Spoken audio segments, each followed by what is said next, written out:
I will try a lot of stories because something about the title or the summary makes me think that it might be funny. The Romantic Agenda by Kann was one of these. It did not actually turn out to be particularly funny, but the tone also wasn't overly grim or serious, so I did end up reading the whole thing. I feel like the plot sounds a little bit like a typical soap opera. Like the main character is a woman called Joy, and she's basically been obsessed with dash in love with one of her best friends since college, only she's never told him.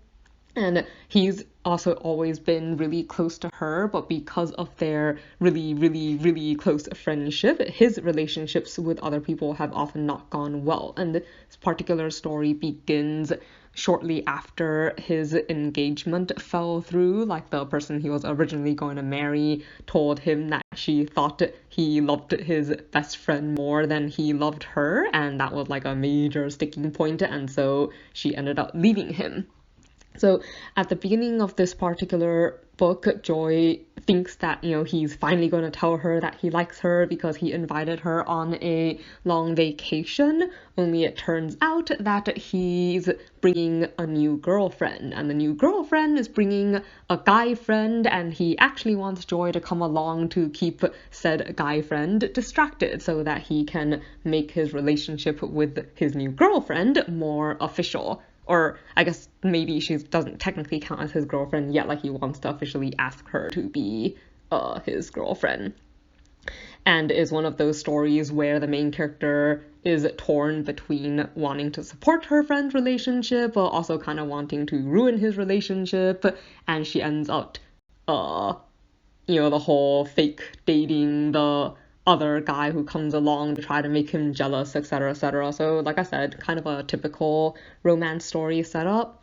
Something that's a little bit more unusual about this book, though, was that it's one of the first books I've ever read where the main character identified as asexual, so someone who doesn't typically experience sexual attraction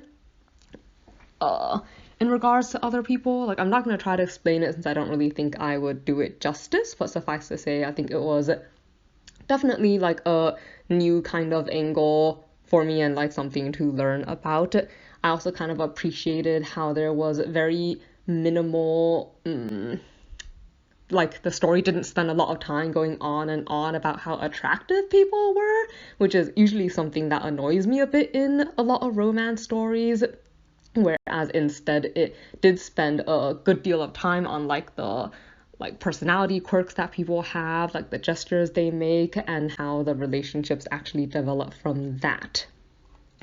Something I did not like, though, is just a heads up that this story is written in third person present tense. Like, I find that a little bit more tolerable than present tense first person, but only marginally so.